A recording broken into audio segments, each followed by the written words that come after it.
Assalamualaikum warahmatullahi wabarakatuh. Mitra urang ngadongeng deui neraskeun hanca garapan dongeng anu katunda carios kalayan judul Si Bujil karangan Ki Leuksa didongengkeun deui ku Mang Barna. Urang teraskeun hanca nu katunda waktos dinten kamari. Sok kaparayun sadayana.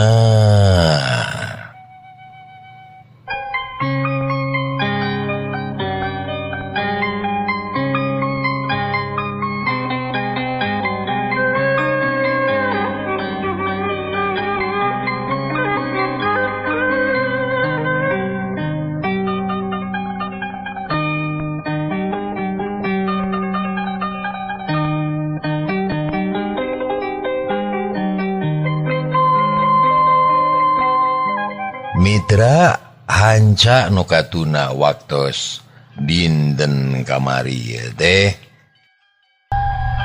ayeuna kacaturkeun Mang Dasma jeung Si Bujil. We teh keneh langsung dibawa ka kantor polisi diasupkeun kana obag kamar tahanan. Mang Dasma jeung Si Bujil ngarasa sedih lantaran teu disangka-sangka rek ngalaman ditahan ku polisi bari jeung teu boga dosa. Beuting harita teh kaayaan geus jempling nu piket keur ngadaweung bari maca koran. Saurang deui luntang lantung deukeut lawang. Langit angkeup di luar poek. Nu kadenge ukur tinggal rungna sora mobil jeung motor. Kitu ge geus peuting mah langka lila-lila jep jempe. Peuting harita Mang Dasma jeung Si Bujil mah teu barisa sare lantaran hate teu teteg. Jabat tiris loba reungit deui duanana diuk ngareneng harulang teu aya anu nyarita.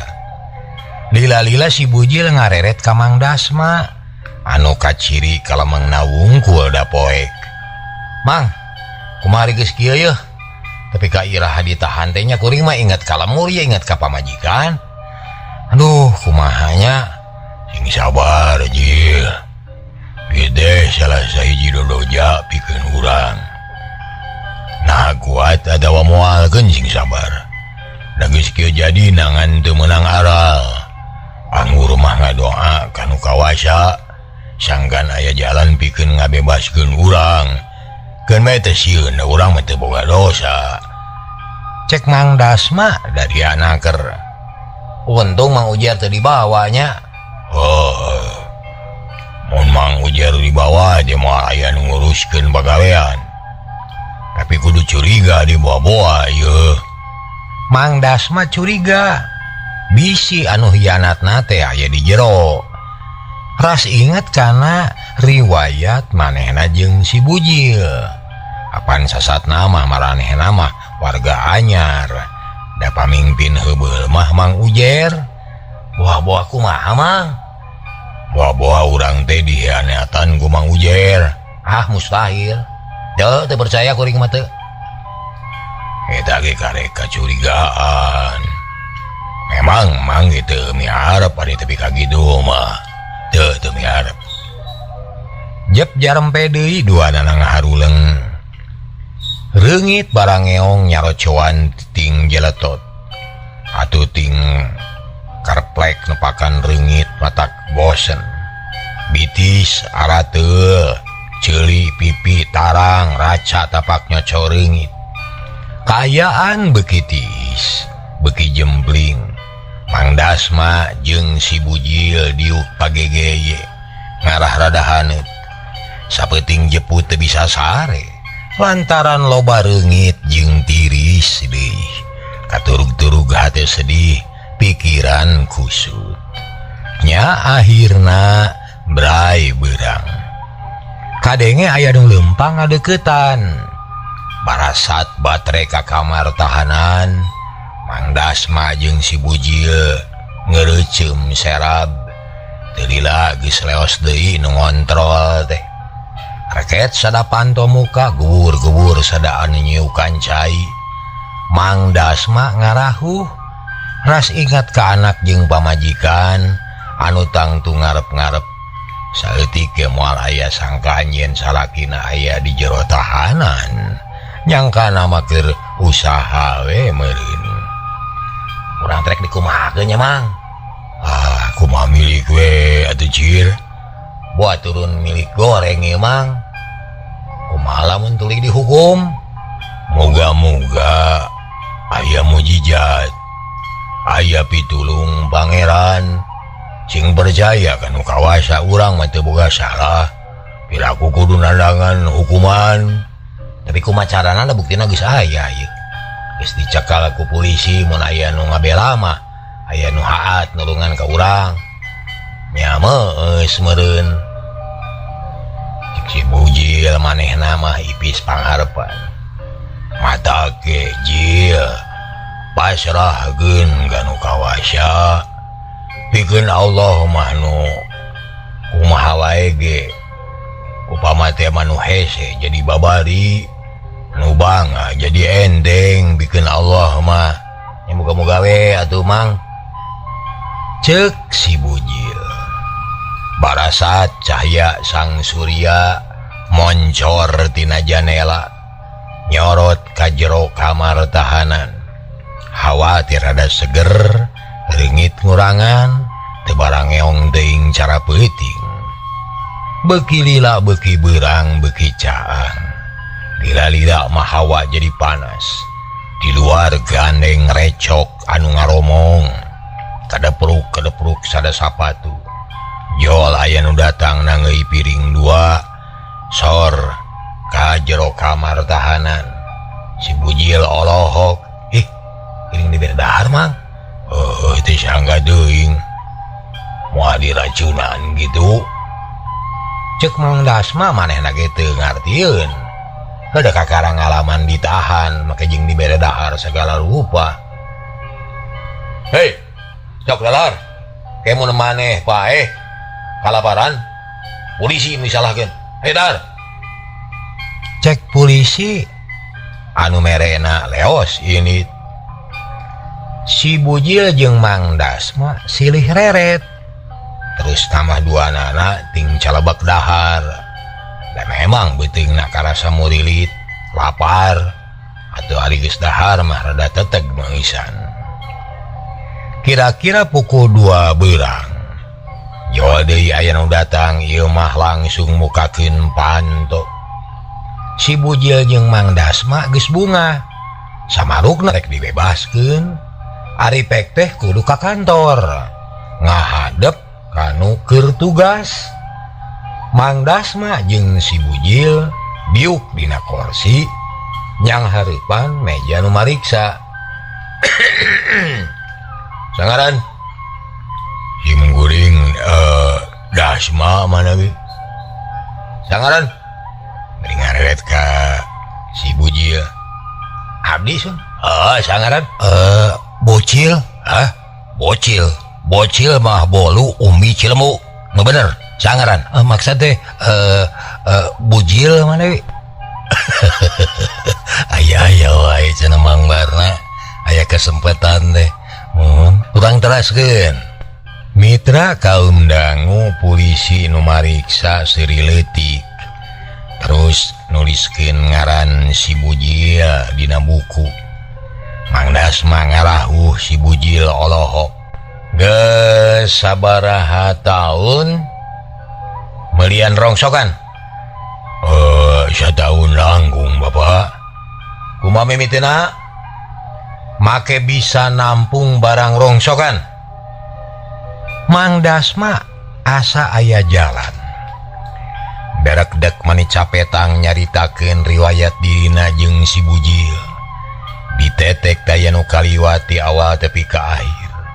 Polisi ge mani olohok bangun kata haji ku caritaan Mang Dasma. Malah perkara si Sahmidi ge ku Mang Dasma teh dicaritakeun. Ngan ngubur beusi nu dicuriga teh mah teu dibejakeun. Da sieun Nah gitu mana gitu Pak sakumanu disangemkeun gitu tak.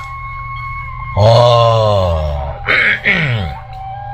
jadi anu purah neangan barangna kabeh anggota perkumpulannya.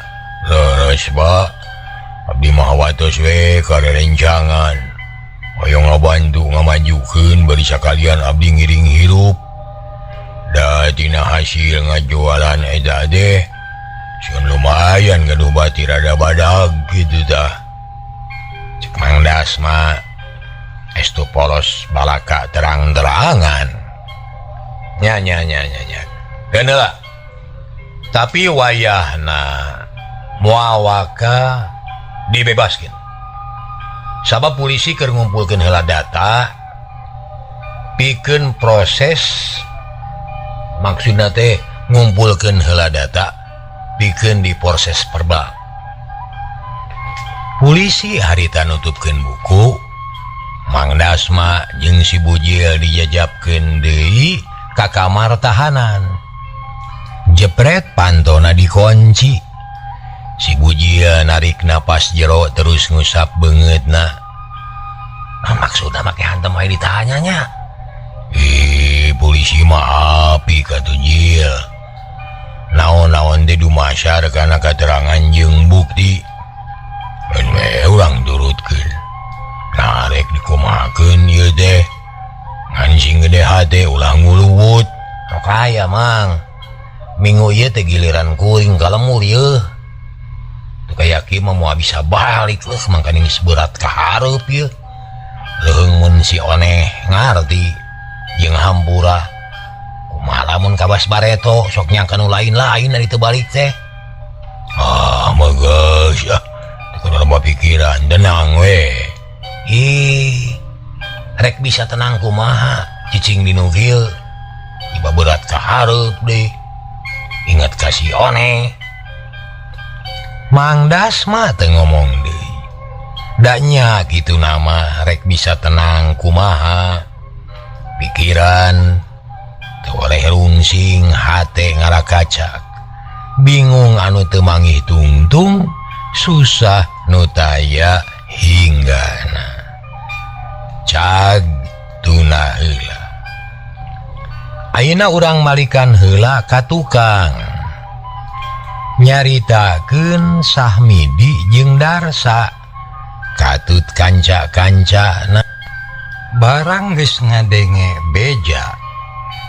Yen Mang Dasma jeung si Bujil geus dicokot ku polisi, kabeh surak bakat ku atoh. Poe eta keneh buru-buru nepungan kadudunganana. Datang-datang hari weus-weus bebeja kadudungan yen usahana geus hasil. Naon eta teh mani begitu? Tenang ayo. Bisi kadenge ku cak-cak bodas. Wak ngomong nu bener, aya naon? Ceuk dudunganana bari melong ka Darsa. Gan. Kenging teka-teki leh secapek teh. Ayeuna mah aya hasilna. Tadi katinggal pisan ku api. Aya polisi sajib ka tempatna bandar nu genjeur teh. Duanana dibangkol kan.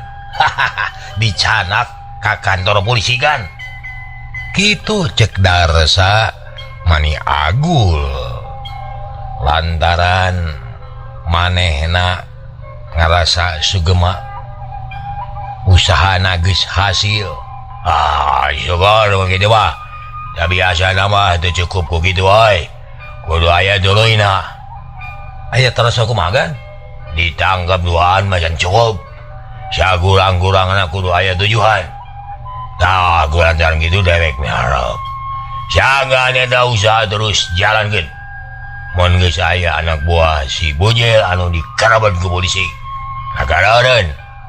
Ngan tugas maneh saduluna kudu ngalodeuy nu sejen euy. Sina ngajual hasil usahana ka dieu. Tah ku jalan gitu usaha dewek bakal haneut deui. Mun usaha dewek haneut maneh ge ka bawah hidup, bener? Cek dununganana bari papata. atuh Darsa teh Allahok asa seungah kudu nuluykeun pagawean kitu mah melang bisi kaparego ku polisi sabab ayeuna mah polisi geus nyahoeun yen aya jelema anu wani mautan pager berat kan ya kudu berat terus-terusan cabe dua kali ke cukup maksudnya sanggana ya nu sajen anu dicangkal aku polisi menawa bukti hese wayahna jalankeun deui 2 kali deui malah wayahna Darsa ngareret ka babaturanana nu tiluan teu aya nu nyarita tapi akhir nama Darsa nyangupan ngan menta syaratna menta buruh rada badag kudu nunganana dicumponan malah mah kontan harita keneh dibikeun nah gerai pada isuan kudu ngamimitian deui cing hasil kitu ceuk dununganana ka Darsa mitra kaum dangu kocapkeun isukna Darsa jeung baturna geus ngamimitian ngider deui tapi sapeuting jeput teu bebeunangan lantaran ungarek maling sok aya wae gogoda malah kungsi aya polisi patroli ngan untung henteu mariksa dina peutingan anu katilu kakara hasil itu ge ngan 2 gelempeng nyatana beusi siku tapi sakitu ge cukup Darsa jeung batur-baturna bungaheun atuh terus weh badami kumaha ieu teh narek tamahan deui atawa moal Kang cek sami di teu kudulah sakege cukup ayo urang anjeurkeun tapi kade sing waspada euy bisi aya anu nangenan cek Darsa nya ieu atuh beral opatanana init ngajuk-juk ke tempat Mang Ujer harita teh kaayaan peuting mani jempling kabeneran poek bulan deui atuh beuki laluasa we bala Darsa teh adi di tempat Mang Ujer geus siaga ronda malem teh nyaeta anu tujuan teh sapeutingna cicingna teh di tempat anu sunyi sabab tujuanana ge bari ngintip nu jadi pimpinan ronda peuting eta Mang Sada anak buahna genepan diantarana Wasa ti sore keneh ge geus siaga baturna geus arampi ka imah Mang Ujer geus sare deui da tadi geus ngontrol mah harita Mang Sada nyarane kana karung diuk nyelagon bangun tumanina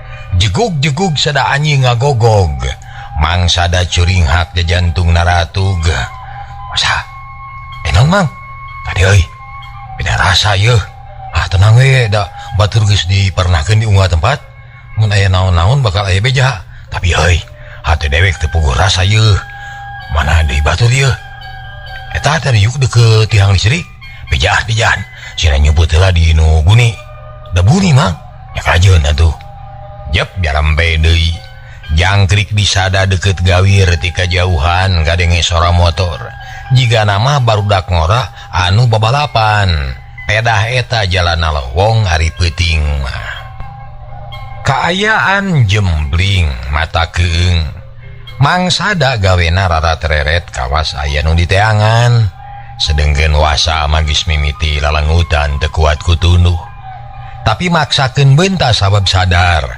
yen keur ngemban tugas ngajalankeun ronda kahariwang Mang Sada tetela aya benerna sabab harita teh Darsa jeung baladna geus deukeut kadinya malah reg areureun heula badami ting harewos rada pahiri-hiri nah saha nu rek asup ieu mung itu mung nya akhirna rempug rek bareng opatan ieu tuh bareng mulai naon-naon lah nu geus ge aman cek Darsa bari singgil tah bener adil kitu mah Kang yuk terus opatanana leumpang kalayan hati-hati ting keteyep ngadeuketan ka markas Mang Ujer beuting mani jempling hawa geus karasa tiis juringgang opat kalangkang hideung asup ka pakarangan gebeg Mang Sada ngarenyag curing hak bari Noel siwasa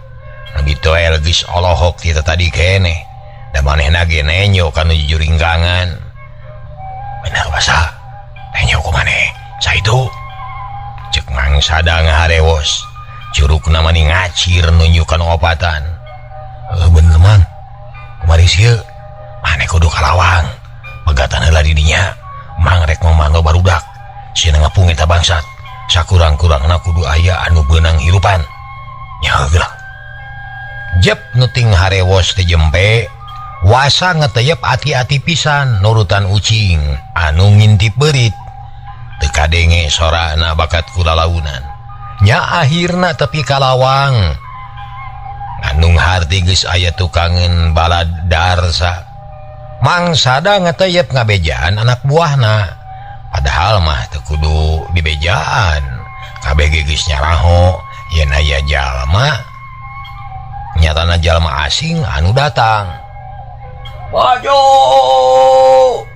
cek Mang Sada ngahaja ditarikeun ngarah nu opatan reuwaseun bener pisan gebeg darsa jeung baturna ting rarenyag Sahmidi ngajenghok paricet balik deui ka urut tadi pangheulana lumpat teu nyahoeun di dinya geus nyampak wasa sadianya kala paneungeul mejeuna pisan nu kabur ngaliwat paneungeul kibabukeun yuk cebet kana dada Sahmidi oh Allah Sahmidi ngagerobakat ku reuwas kebut labuh gajeleng wasa luncat kek beung Sahmidi ditewak rek dicekek tadi nama ras inget yen kudu aya anu hirup sabab keur bukti pikeun ngabebaskeun Mang Dasma nu ditahan ku polisi lamun teu butuh ku nyawana dicekek ya cek kuasa ngomong sorangan Sahmidi ditalikung tetela teu hese da geus lilis kocapkeun darsa jeung balad dan duaan kabeh ge samara pola sabab teu nyangka sacango buuk yen bakal aya serangan atuh manipur bermitra lalumpatan bari jeung gembeur tapi teu aya hardina lantaran balad Mang Sada geus siaga gajelang hiuk cebet cunggal aduh bareng-bareng ngelumpat gajelang nemegat cekuk bro namru bari adu-aduhan darsa ngabalicet malik deui tapi dipegat ku Mang Sada yuk cebet dimbabuk punukna tolonyong kana tumpukan karung bro namru warja tudang deui belecet lumpat dipegat ku nu sejen seak belentrang bincurangna ditemprang ku beusi koceak darsa teh ngoceak gawat bro namru tuluy murungkut bakat ku nyeri bincurangna asa remuk kaliwatan ti nyeri tepi ka ngalapak kapaehan teu bisaeun hudang deui adu darsa teh nepi ka teu disada opat celemangan saseak teu aya anu mangga pulia durug-dug wasa ngagusur Sahmidi gurudug nu sejen ngagusur Muin jeung Suhawi Mang Sada ngagandeang muruka darsa nu geus teu empes-empes teu disada bareng jeung kitu Mang Ujer nyaring mawa batre nu sejen geting torojol ti imahna rob ngariung bari silitanya jeung baturna barang breh mana horeng menang bangsat opatan ageng badal aya manfaat darona teh saeta teh cik jangan cek Mang Ujer bari nyorot-nyorotkeun batre ana breh nu dicekal kuasa deh Sahmidi sarerea apalin pisan moal aya anu kasamaran oh Sahmidi teh Sahmidi euy Sahmidi oh meni reang atuh nu sejena coba ilikan cek Mang Ujer deui badang ditelak-telak tetela pagawe bandar teh anu baheulana ngalangan apalin kabeh oge kadinya mah da eta teh pagawe bandar geus lah kanyawan ayeuna mah da ieu nu hiana teh tadi ka ciri mamawa beus cik teangan dak euy di mana muragnanya cek Mang Sada bari alak ilik sedengkeun musuh nu opat duaan kapaihan duaan deui eling keneh. Buriak anak buah Mang Ujer teh mencar marawa damar neangan beusi nu dibawa ku Sahmidi nya akhirna ari kalahkeun ku diteangan kulobaan mah kapanggih. Yo cek salah saurang bawa ka dieu cek Mang Ujer barang brenya we aya beusi deui sidik urut pager ieu ge. Mang Ujer gogodeg nu sajen Allahok bakat ku heran. Kumaha nih bangsa teh Kang? Cek Mang Sada. Cek nu loba teh cenah paehan meuni reang patarik-tarik. Ulah atuh. Bahaya di paehan mah. Mang Dasma jeung si Bujil moal katulungan.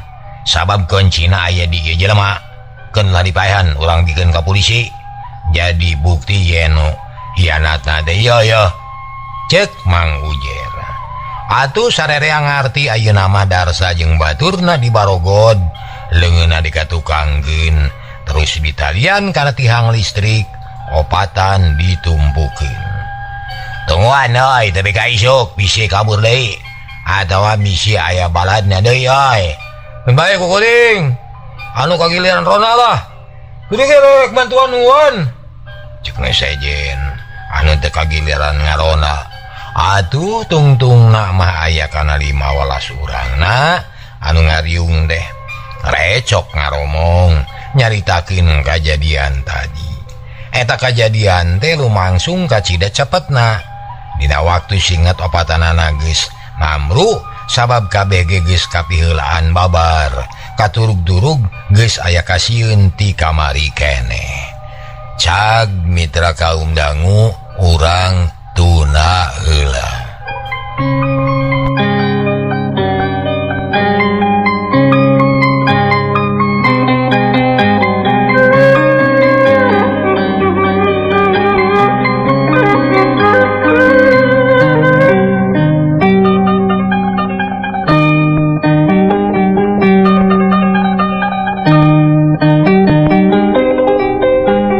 Mitra kaum dangu, wanci haneut moyan di kota Bandung. Hawa seger matak sehat kana awak. Kandaraan pasuliwer di jalan gede motor jeung mobil balawiri pagalo jeung beca katut sapeda.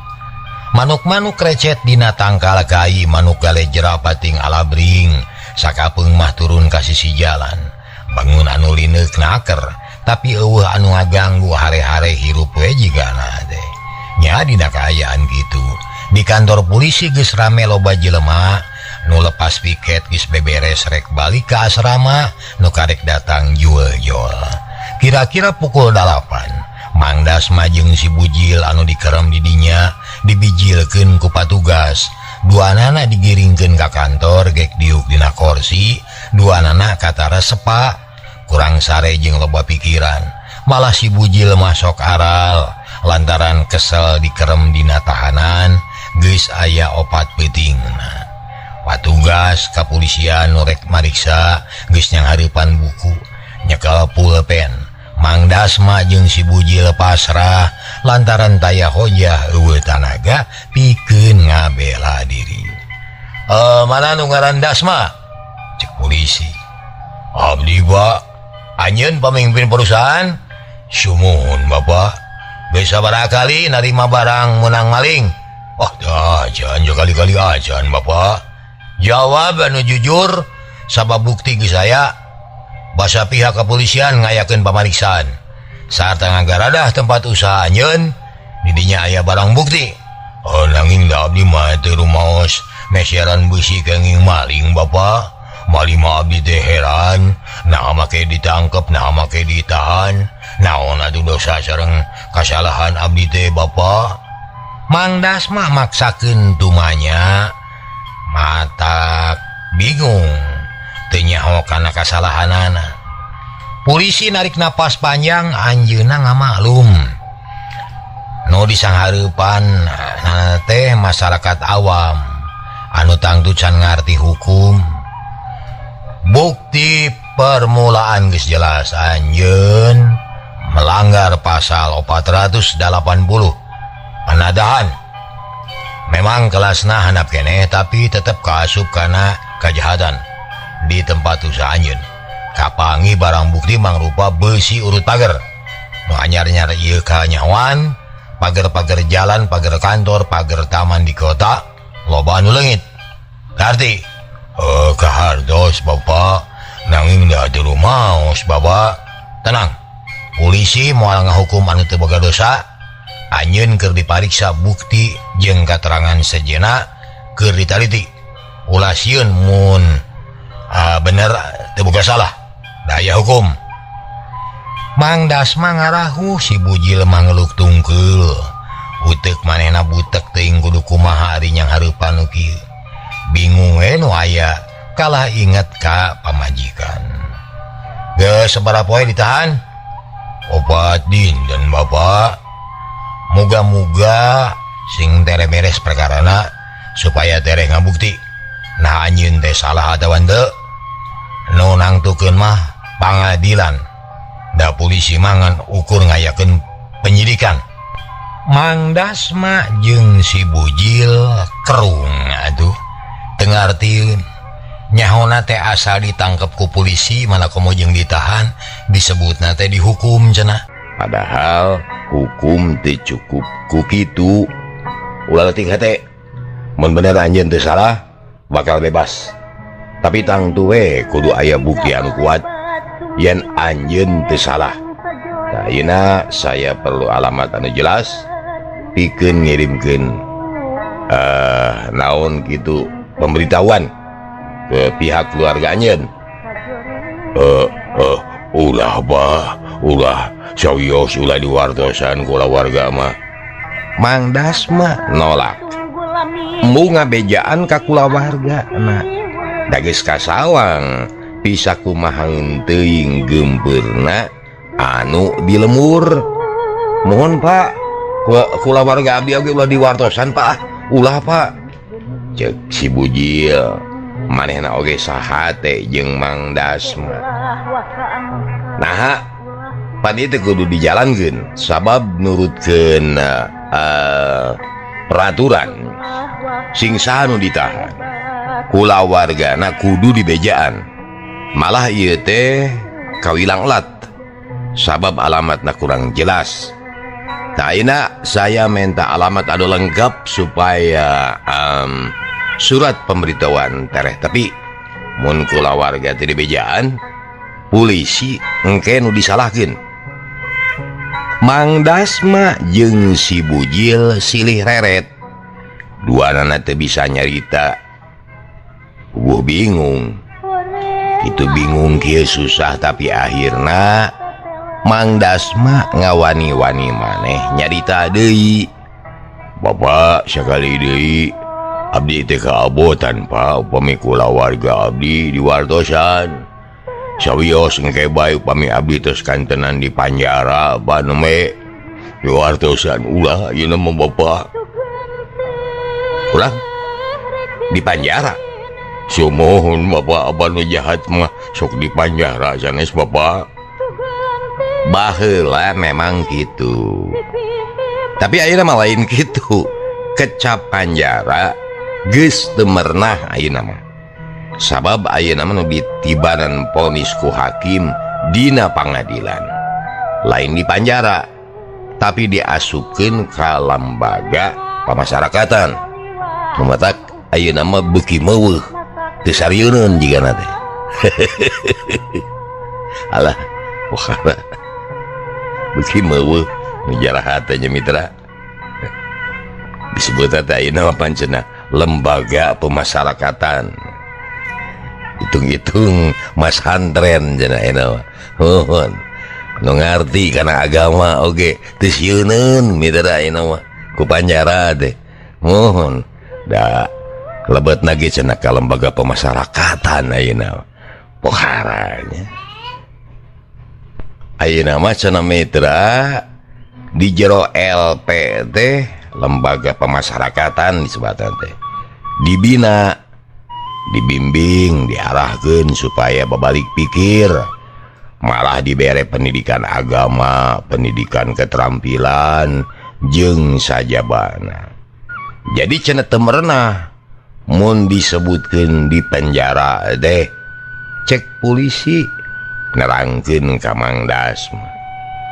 Oh gitu bapak, tapi sanaos gitu ge tetep we abdi mah alim, hoyong bebas hoyong usaha deui cara sasari da teu maos lepat sarta teu maos jadi panadah barang haram abdi mah gitu lah. Abdi mah asa marerang ngadanguna ge kandanan model kieu ayeuna diintegrasi gitu di kantor polisi. Cek batur teh cenah meureun jelema jahat gitu. Eta lepat hartos Pak, lepat hartos. Kieu keur saheulaanan wayahna asup deui ka kamar tahanan. Aya keneh katerangan anu can lengkep. Kitu cek polisi bari terus mere isarah ke anak buahna. Harita keneh Mang Dasma jeung si Bujil digiringkeun ka kamar tahanan, bus ka jero deui jepret pantona dikunci. Mang Dasma jeung si Bujil dariuk bari nyarane kana temok. Sajongjongan mangahulang we teu ngarti kana naon-naon. Kabayangkeun bisa kumahaeun teuing sangsarana mun asup KLP, bisa kumahaeun teuing sedihna nu jadi kulawarga. Lila-lila Mang Dasma ngareret ka si Bujil. Jil, nah sahanya euy kira-kira nu hianat ka urang? Nah anak buah Mang Ujer atawa pihak luar gitu. Mustahil mun anak buah Mang Ujer, tapi katega hianat mah mustahil. Asana mah kabeh geus sahate satujuannya urang Mang. Ieu mah pasti ti pihak luar. Lantaran kuring boga musuh. Geus bukti apaan kuring teh kungsi dipegat ku opatan, jelas eta teh anak buah batur. Tangtuna oge si Sahmidi lah. Nah dunya buka sahanya minta tulung piraku urang derek ieu bae atuh Jil. Ya teuing geus atuh boga pamuntangan. Dasar keur sial tara kapalang. Sabaraha poe deui ditahan teh nya. Kira-kira na yeuh ini geus kasal. Bayak ieu mah bangkrut deui wae usaha teh. Menang hese capek ngaratah ngabaradah di baheula. Geus maju ditubruk batur kumaha ieu Jil. Si Bujil teu ngomong deui kalah terus ngadapang lalangiran. Panonna molohok langka ngiceup. Pikiran kumalayang kamana meuni sarta aya rasa ceuceup dina hatena. Ceuceup ka Sahmidi musuh kabuyutanana. Kaayaan Mang Dasma jeung si Bujil kacida pisan robahna. Beungit sepa awak asa begang, semu dekil kalotor lantaran pikiran juwet kurang sare loba kamelang. Cag tuna heula. Urang caturkeun ayeuna kaayaan Mang Ujer jeung anak buahna. Harita teh isuk-isuk panon poe moncorong di tebeh wetan. Cahayana sumiratnya angan buana. Alam hegar tur bengras. Lir bengrasna hate Mang Ujer. Lantaran geus hasil nangkep nu deleka anu curiga hianat ka manehna. Harita Mang Ujer jeung anak buahna kumpul ngariung. Lalajo opat jalma nu jadi tawananana. Sahmidi jeung Darsa nu kamari kapaehan ayeuna teh geus lilir eling. Tapi hahargungan wae lantaran boga kanyeri. Samidi nyeri dadana urut dibabuk ku paneungeul. Darsa bincurangna bareuh, taksiran mah tulangna remuk. urut ditemprang ku besi atuh Suhawi jeung Muin sarua ripuh da kungsi di tampilingan. Sakabeh anak buah Mang Ujer ditambah ku anggota anyar eueuh anu usaha poe eta mah kabeh milu bela sungkawa nemongkeun kasatiaan anak ka pamimpin maranehna anu keur ditahan. Nyatana Mang Dasma jeung si Bujil awewe lalaki kolot budak kumpul di eta tempat. Ngong aya anu nanya bedas naker, "Ngejon, ieu trek di podaran di dieu atawa kumaha?" Pokna atuh ger sararea seuri. Ari Darsa jeung baturna mending ngajenghok. Geus teu ngaharepkeun bisa salamet. Kumaha kahayangna we? Mun ditanya teu ngajawab, urang podaran euy. Tapi modaranana nungtut. Kada karasaeun nyeri jeung beurihna. Keuretan ceulina euy, hukum picis. Lanan huntuna cenah bea kabeh atawa bugrugan ku beusi 5 karung. Sida karasaeun euy. Asupkeun kana karung cenah dikilo ka itu, ke kabanar. Lanan huntuna. Gitu. Cek Mang Ujer nying sieunan. Nu dipalar teh sangkan hate Darsa jeung baturna peot. Dimana ditanya bakal jujur nerangkeun maksud jeung tujuanana pangna kitu gawe. Heulah. Bae kowe kurang seksa tuh man. Cek Ijon. Keur anu sejen seuri. Atuh Darsa jeung Suhawi manira lempodan bujurna. Jantungna ratug hatena pating sareblak. Komo Muin mah ras inget kakabogohna mangkaning geus janji sabulan deui rek ngajak kawin. Cager pohara Mitra hanya ka kepejeng nenglong deui ka dieu heula.